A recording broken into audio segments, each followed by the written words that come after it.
Here comes Peter Cottontail, hopping down the bunny trail. Hippity hoppity, Easter's on its way. Moments of Madness Easter Edition. Happy Chocolate Day! Happy chocolate eggs and rabbits. So when I was, I think 5 or 6, I got this little stuffed bunny plushy soft toy that had a wind-up music box in it.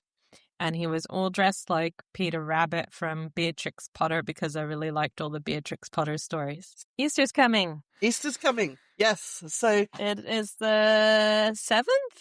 April 7th? Am I remembering the numbers right? I'd never remember the numbers right. Is Easter Monday. Is it the 6th? It's one of those numbers. No, you're right. It's the 6th. 7th is the Easter Monday public holiday. Oh, no, it's the 5th. Yes, Easter Sunday is the 5th because that's the day before Easter Monday. Narrator here. Can we really expect our heroines to keep dates straight for a holiday that does not consistently hold to a specific date or month? They struggle to remember their own upload days regularly. How can we expect them to figure out Easter? I don't like dates. I really can't get them right unless I'm looking at the calendar and I'm already having a bad brain day, so it's extra hard. I only remembered the date because of that whole exchange where it's like that. We're looking for people to talk at the next all department in, and I was like, I can talk about myself for 50 hours if you want. You got anything specific? Not really. Oh, what about your documentation? Oh, yeah, I suppose if anyone's interested, I can talk about that. When is the next one? It's on the 6th, which is a public holiday. I definitely volunteer then. Yes, I volunteer as tribute to talk at the work meeting that's on the public holiday. Yep. Where no one will be there. Narrator again. Our girls got so distracted laughing at Marley's messed up notes, how to approach the episode format, and who would do what tradition, that they forgot to pause and actually record a lead into the next segment. We could blame all the chocolate for the lack of focus and scatteredness, but we know our girls, don't we? They are starting off with 5 Easter traditions from around the world. Guatemala is called alfombras, carpets of sawdust and flowers. Mm-hmm. Communities create stunning, intricate carpets on the street using colored sawdust, flowers, pine needles, and fruit. So it sounds a little bit like mandalas or something like that, but just with sawdust instead. Some of the pictures I saw of them are gorgeous. Yeah, and then they are walked upon by religious processions. I'm assuming that in Guatemala they'll be largely like Catholic, but there might be some extra flavor in there or something. I don't know. Some Orthodox Christianities running around the place. Yeah, that's really cool. I like the idea of temporary art that's just there for like a thing, and then it's not, made to last, and it's kind of ephemeral. Yep. So that's cool. Apparently it's like deliberately supposed to symbolize the temporary nature of life. Really, really pretty. So we'll have to put some links to... We'll add a link into show notes with some photos or something. Okay, now we've got Marley's favorite one. And this is from Norway.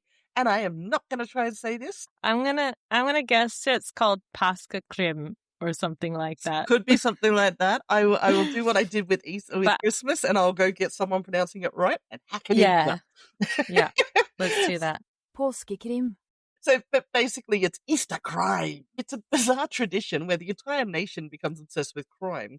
They have new release of crime thriller books, and they have like television run crime and mystery marathons. They have things for kids where they're at one stage there, I don't know if they still do, but they used to have like milk cartons with short detective stories on them.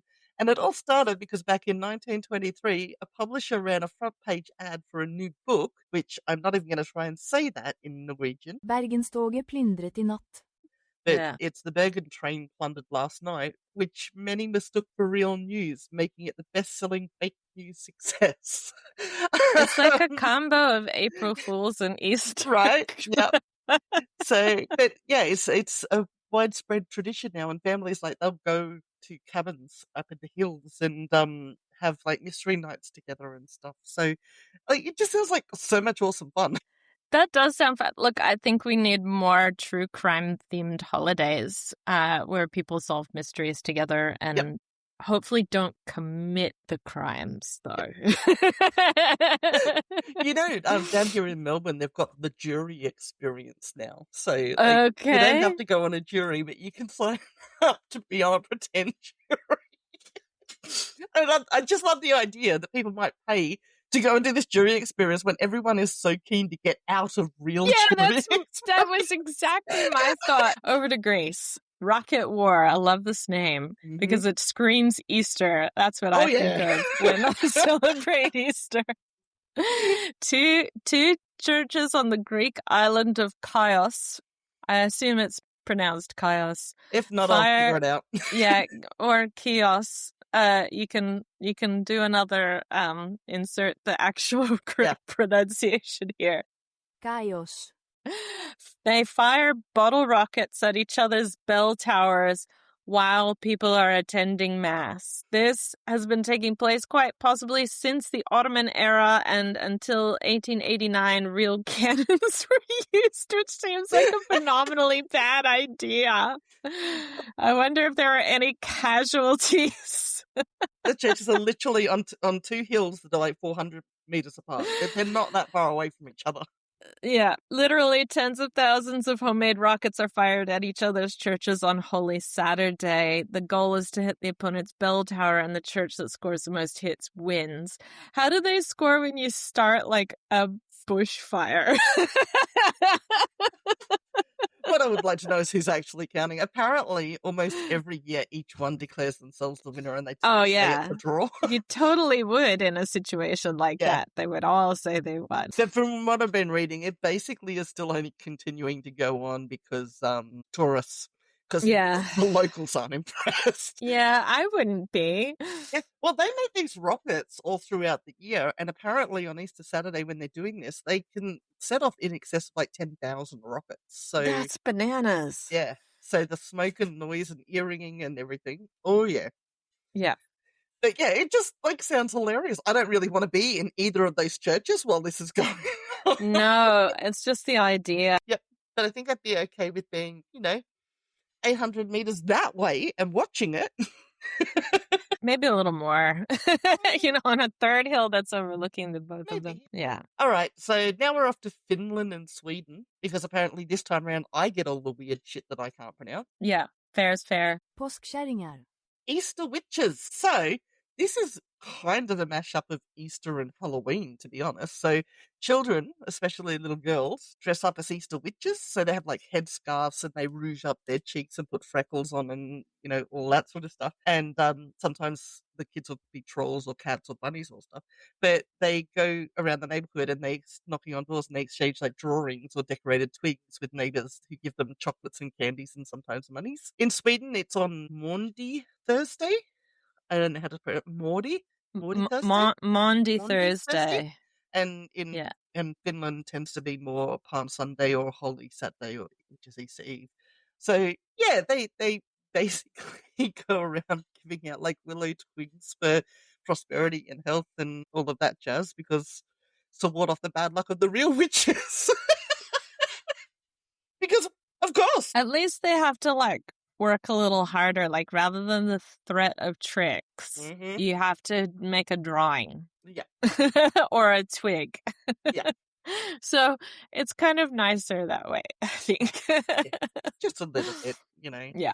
But I thought it wasn't really Easter, but it's an interesting tradition. Yeah. So finally we've got Japan. Because we have to do Japan every holiday. Well, because they've got usually the wackiest take. This time they're just the most boring. Yeah, well, that's okay. So again, Japan's not particularly known for its demographic that believe in Christianity. So Easter is much more commercial, and it's not really, celebrated as a religious holiday by many people. But they have egg-themed decorations and chocolate candy treats on sale. This actually sounds like the U.S., really, except for there's probably a lot more people in church on Easter in the U.S. Theme parks go all out for Easter parades and Easter character meet and greets and merchandise. And they've got the pastel aesthetic, flowers, chicks and bunnies.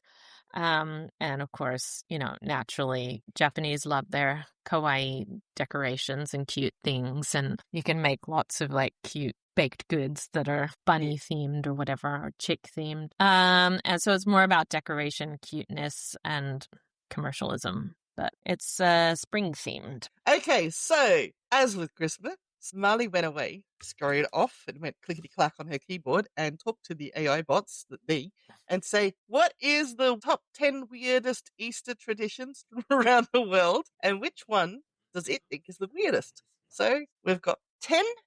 I didn't bother removing the duplicates this time because there's not that many weird Easter traditions, so we're just going to leave them all Are these in order? In any there is particular order? These are no just particular miscellaneous order because as far as AI is concerned, it's like, that is a very interesting question. It depends on context of what you think is weird. So no, it didn't rank them. It just gave me 10. All right. So the first one it came out with was the rocket war, which we've already covered, where the two churches literally fired thousands of homemade rockets at each other. Yep.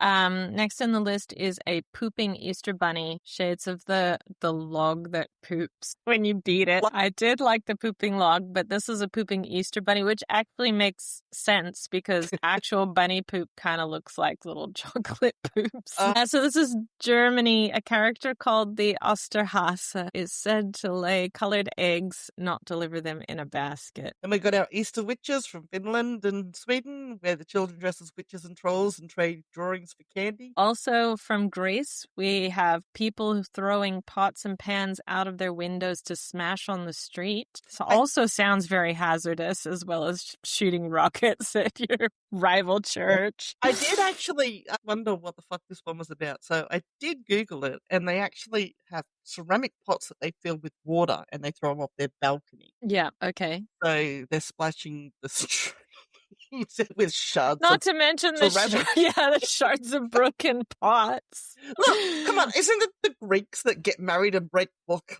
They just like to break things. There's the breaking the plates thing. Yeah. Yep. All right, Dead Man Swing from what is that? Czechia? Czech Republic, I think. Yeah. Czech Republic. So men whip women lightly with handmade whips to ensure their beauty and health for the year. That's kind of kinky, but why is it called Dead Man Swing? I don't know. I must have to let me see what quick Google tells me. Quick Google. Okay. While you're doing that, we've got the Easter bilby, and I have to admit, bilbies are extremely cute. Narrator here again. While shopping for groceries on Easter Sunday, Marley found a plush bilby that confused her. She couldn't tell if it was meant to be a bunny, a mouse in a bunny costume, or some weird, unbefore-seen creature. Daniel read the tag and said, "It's a bilby, of course it looks like a bunny rat," and suddenly Marley realized why Jay thought bilbies were cute. So Australia, they've replaced the Easter bunny with an endangered native animal to raise awareness. I would say that's not super universal, though. I haven't heard of that, really. But bilbies are cute. I'd say they make a good bunny replacement. But it's also not spring here when Easter happens. Oh, you're making a very odd face. So what is the Dead Man Swing? Google isn't finding anything. It's telling me what a dead man switch is. I knew that one. And then randomly, BBC report of a man killed in the Blue Mountains after a rock swing stunt. Well, that's not a match. No. All right, let's save that one for the show notes then. Yeah. Well, we'll try and figure out more for the show notes.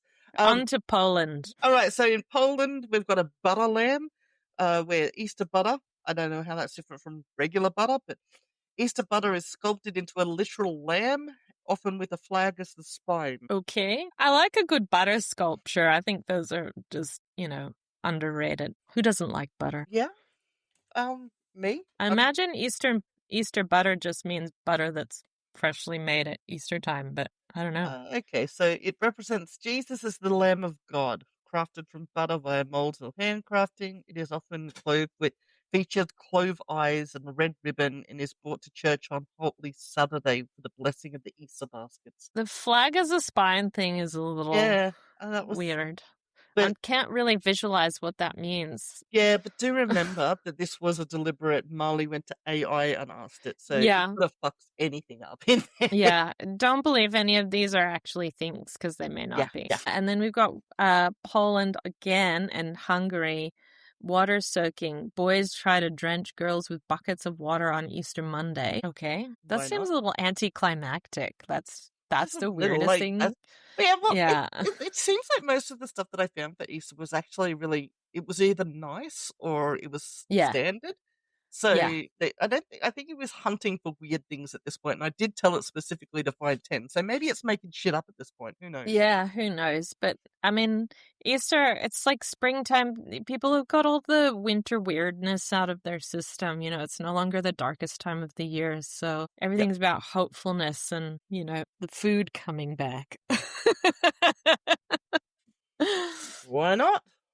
Why not? All right. Are you doing the next one? So the next one is burial of the herring from Poland, where apparently a herring is buried to symbolize the end of Lent, strict fasting, and eating of fish. Okay. I find it odd. I'm assuming you've just pasted this directly, but Yeah. I find it odd that buried is in quotes.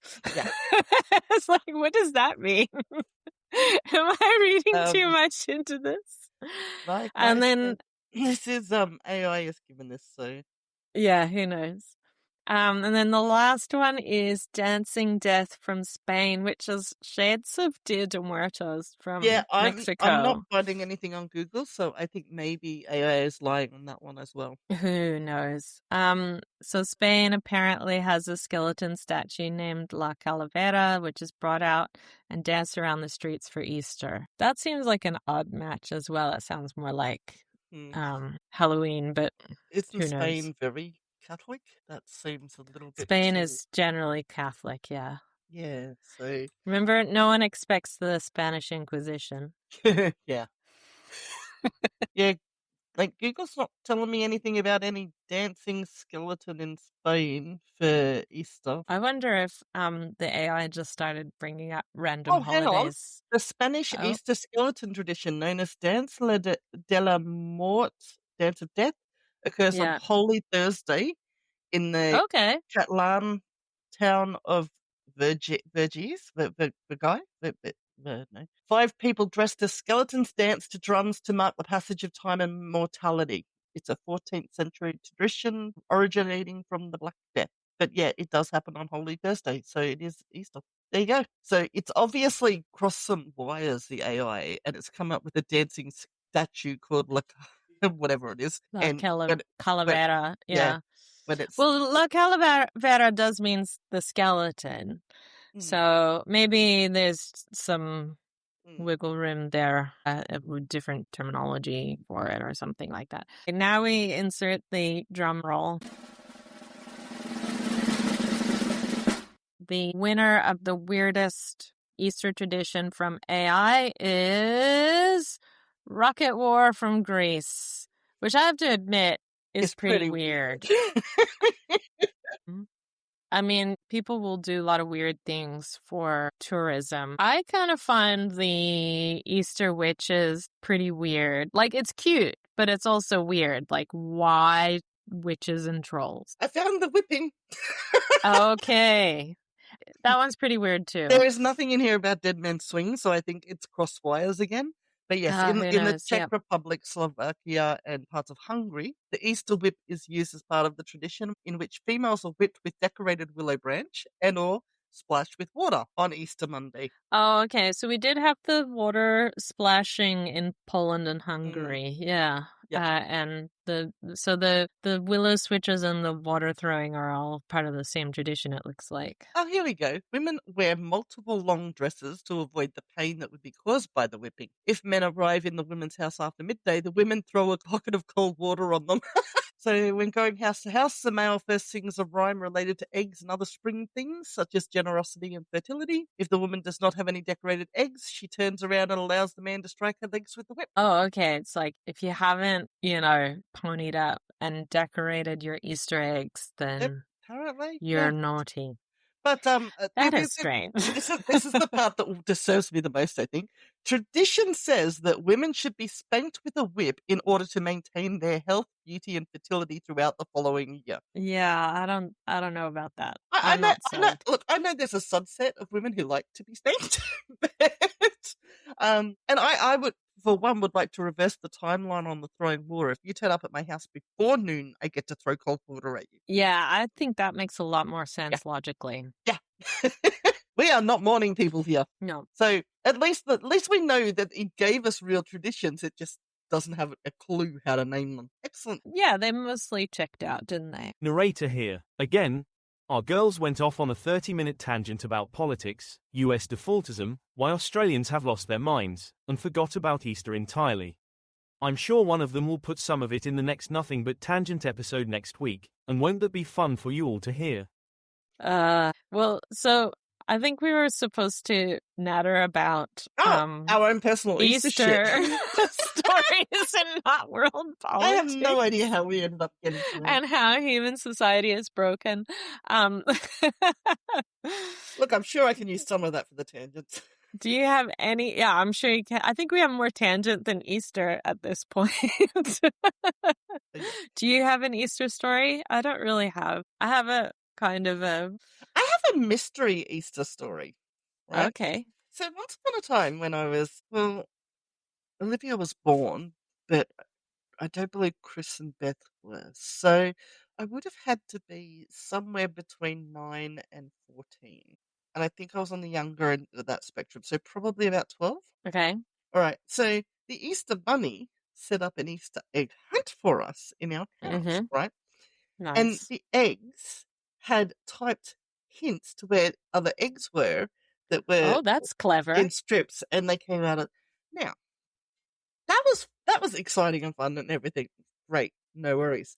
Mum set it up, obviously. Had to obey. Yes. Here's the mystery part. We didn't have a typewriter. Ooh. And it was sure as hell before we had a computer. So how did she get these typed up clues? Where did they come from? Did she have access to one at her job or something? Mum didn't work. That'd be stupid. Oh, okay. I don't... My mum worked. What? I think the bigger mystery is, why did it take me about 30 odd years to remember that and go, where did Wait a minute. come from? Are you sure you didn't have a typewriter? Maybe there was one stashed away that you didn't know. We absolutely didn't have a typewriter. If we'd had a typewriter, I would have played with it. Trust me on that one. Oh, I definitely played with our typewriter. I loved writing stories on the typewriter. That was like my favorite thing to do. Yep. So yeah, that was the thing. Interesting. Where did the typed messages come from? Don't know. I did enjoy looking for eggs though. Obviously, Daniel is all grown up now. And still, at random Easters, I decide to do Easter egg hunts for him. He doesn't get clues. I just hide them all around the house. There was one year there. Actually, it was really quite fun. Because we had one year there where we had Harry, who was still like 5 or 6, like little, in the house. And we had Daniel, who was probably 16, 17 at the time. Something like that, in the house. So all the eggs for Harry were hidden below like waist level.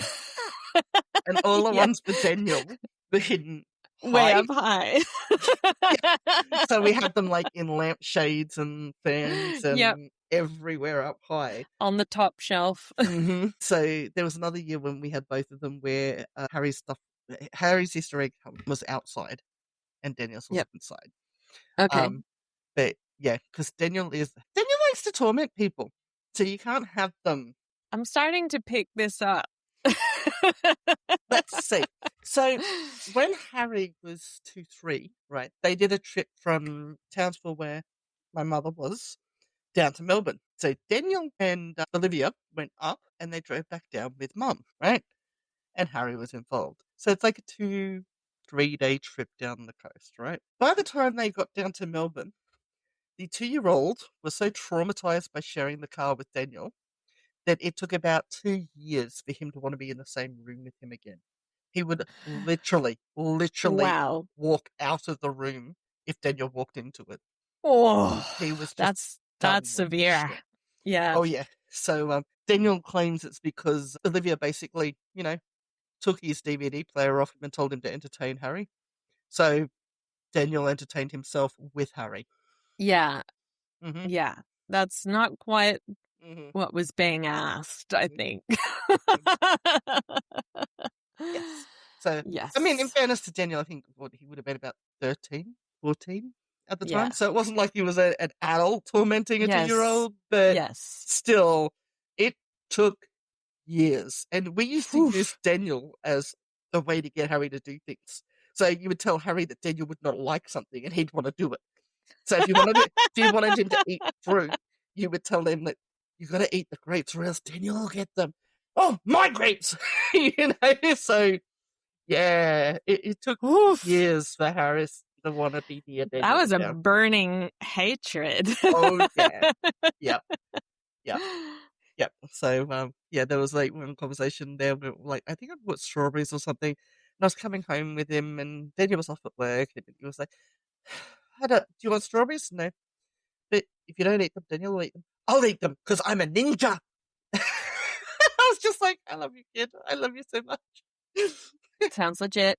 Yep, pretty much. So I don't have a lot of Easter memories. We usually would do an Easter egg hunt when I was younger. And I do remember when I was born in Southern California, lived in Southern California till I was 7. Then we decided to become nomads and ended up in Oklahoma for a year. We moved to the small town where my granny grew up, but it was in the mid-'80s. There was like oil prices dropped, and at that point Oklahoma's economy was still heavily dependent on oil prices because they hadn't pumped all of the crude oil out yet. So my dad was the house husband, and my mom worked, and she lost her job, so we moved back to California. And so I was about 8-ish.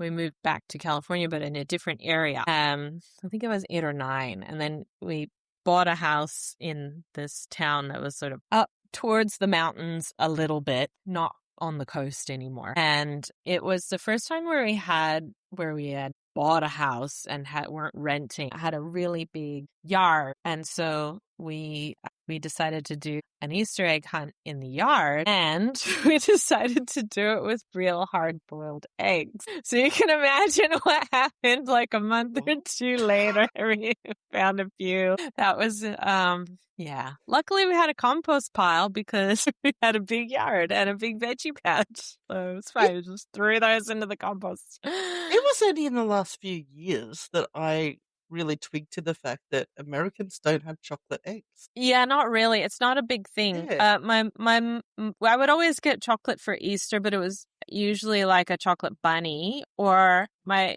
mom would always get me a Cadbury's cream egg because Easter.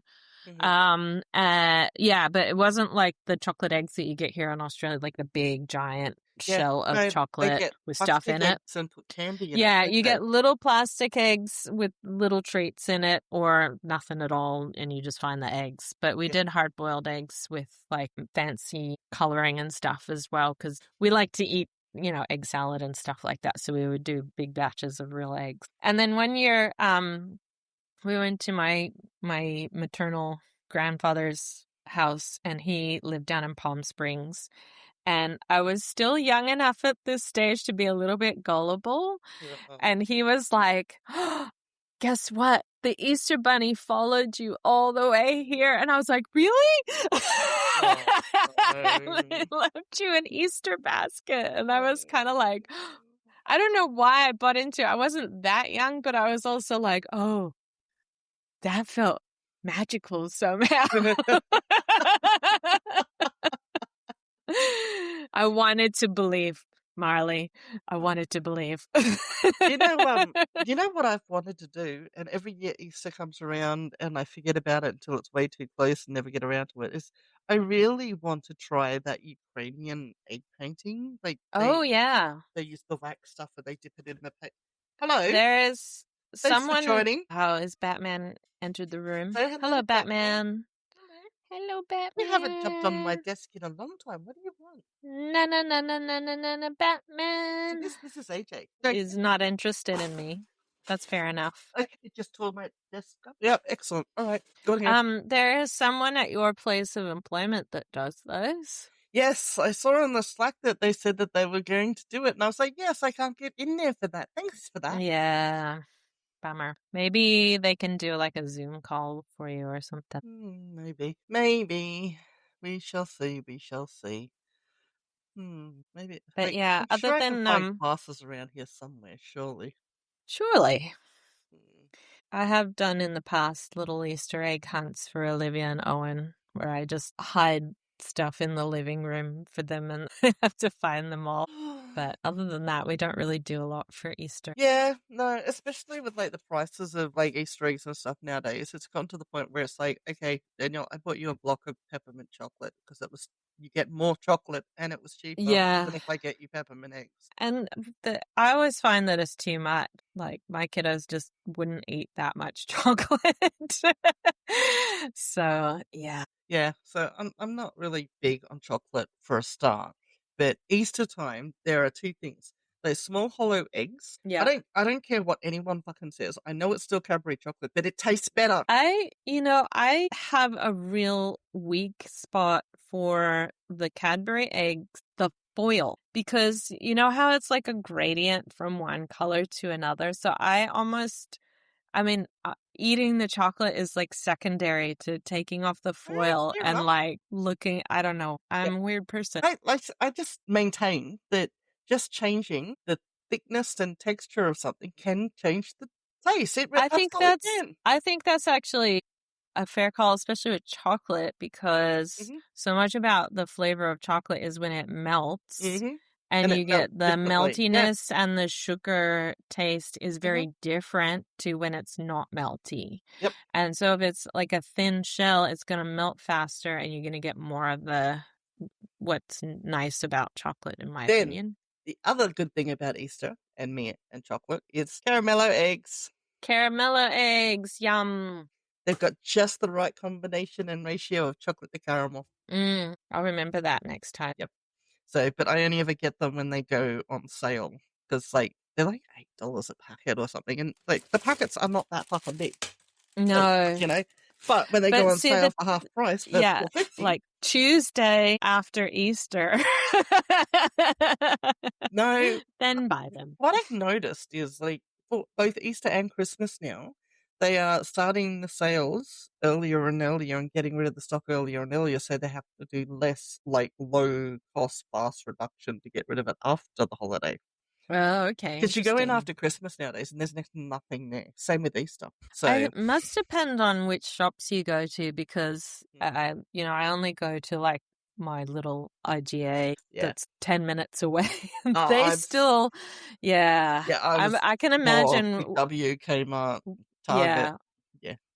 Woolies or something like that. I could totally see that happening. Let's talk hot cross buns for a minute, shall we? Okay, I'm always up for that. Uber fucking controversial. Everyone gets so upset that hot cross buns are in there like the day after fucking Christmas or New Year's Day or whenever they turn up. I don't fucking care. I'm quite honestly, year-round hot cross buns are all A-okay with me. Thank you. Because I would eat them every fucking day of the year if I could. You know what? Bring your special fucking flavors in just at Easter time, but give me fruitless, fruit, and chocolate ones year-round. Yeah, definitely fruit. I don't really love the fruitless ones. I kind of don't understand the point. See, I don't like dried fruit, so I don't eat those ones, but I'll allow them to be in for you. So okay, thank you. Me personally, I want. You can have all the fruit free. You can have all the fruit free, and I'll take all the fruit ones. Yeah. That's absolutely fine. That's fine. Chocolate, I will agree with you on, as long as it's not too sickly chocolate. Like, it can't be overwhelming. They've been getting really crazy with it lately. It used to be that the bun itself was only slightly chocolate and the chocolate chips would melt throughout it. Now they've made the buns just as chocolate as the chocolate chips, and it's almost like eating a brownie or something, and it's not good. I want a bun. Yeah. I want it to be light and fluffy and just a tiny bit bready, and that's it. That's why I'm eating a thing called a bun. If I wanted like a cookie or a brownie, I would eat one of those. Yep. No, I'm absolutely with you. Yeah. Because nowadays the whole thing is just chocolate coloured brown, and it used to be that the only reason you knew you had the chocolate one versus the fruit ones was that it was slightly tan, the bun. You know, it was only slightly different in colouring. Please bring me that back, because I liked the sweet buns with the chocolate chips. Yeah. It's the same reason I like the fruitless, because of the sweet bread. Because that's what it is, it's sweet bread. Yeah. You know, because otherwise I'd just go get myself some white rolls. Yeah. But yeah. like, but There's you can't do there's a that because they just think, fine, we just won't put the cross on the top the rest of the year. How about that? I did have one year where I made some homemade hot symbol buns, and I just had fun making up all my own. Like, I used lots of like mathematical symbols and stuff on the top instead of a cross. That was a lot of fun. I have a sister who's good with baking stuff and has started doing baguettes and stuff. I should talk to her about my hot cross bun needs. Yeah, hot cross buns were Oh, not. If you can do a baguette, you can do a hot cross bun. They're not that hard. right. Yeah. Right. Now I know what I'm doing. Yeah, it's another one of those things about society that I don't understand anymore. Why are you so upset and outraged by something that you don't have to participate in? You can opt Yeah, out. I think that people just need, like, because they don't have other things to put their energy into, they just need to manufacture outrage about things. I I don't know. suppose it's the same as me being outraged by people being outraged. It could be. It could be. Yeah, just let the But yeah, people have what they fucking want. You don't want Christmas in August? Don't buy the Christmas shit until December. We're done yeah. here. Yeah, I think I get some of the frustration. I think there's an empathy for me. Like, I don't like going into a shop and being bombarded with, like, buy Christmas stuff, but I don't have to have a big rant about it on the internet either. I just Yeah, don't yeah. like it. I just You can just avoid quietly shopping sigh centers to after yourself and move October. on. Yeah, Yeah, just you roll know. my eyes and get on with my day. Yeah, so I don't know. Maybe You mean people are you just don't really take desperate to for attention. Facebook and let everyone know you're outraged that there's tinsel in the store already and it's only August? No. I still have problems with Christmas in the Southern Hemisphere anyway, because It's hot. it doesn't make sense to me that it's happening in the middle of summer. And not only that, but all the Christmas displays have fake snow, reindeer, people wearing like fluffy jackets and stuff. Look, I'm okay with embracing Christmas in July. I think either have Christmas in July or have Aussie Christmas, and, just go with the barbecues and beach and whatever themes. Don't make it look like North American Christmas or European Christmas or whatever. Make it look like Aussie Christmas. See, You can have the tinsel. You can have the peppermint. No. It has to be Christmas in July because that means I can be with my family for Christmas and I can still fuck off overseas for a white Christmas without disappointing my family. There you go. For people who like Christmas and are big children Yeah. at heart like me, that's a double win. I did have an actual theory that, like, I wanted to start my own tradition of having seasonal holiday celebrations that actually aligned with the weather and the seasons down here. So, like, basically you've decided to go pagan. Yeah, basically it was like a pagan thing, but I couldn't get anyone else on board because Adam just rejects all holiday celebrations altogether. When I move to Sydney, I will be on board. Okay, we can have our Christmas in July. We will have our Harvest Festival at Easter time. Maybe not exactly on Easter, but around then. And we'll then have we can our have our Eastery type stuff down the other end. spring celebration in September, and then we can midsummer. research and do the equinoxes. Yeah. So we'll have our midsummer festival in December. We could probably find and somewhere with a maypole. we could, or just make our own. I've seen the things that I construct. Like, model-wise, I'm okay, but if it actually needs to be functional, someone's getting hurt. Okay. Well, I'll be on OH&S duty then. Yeah, we'll rate the men folk into helping us too. And the girls went off on another tangent that had nothing to do with Easter, or frankly much of anything, and never returned to being on topic, so I shall leave you here for this episode, dear listener. Stay tuned for next week. Will the girls upload on time for once in Season 3? What tangents did they go on while recording the Easter episode? Will any of it even still be relevant since they recorded early due to AJ going on an Easter holiday with her family? Happy Easter and goodbye, Greer.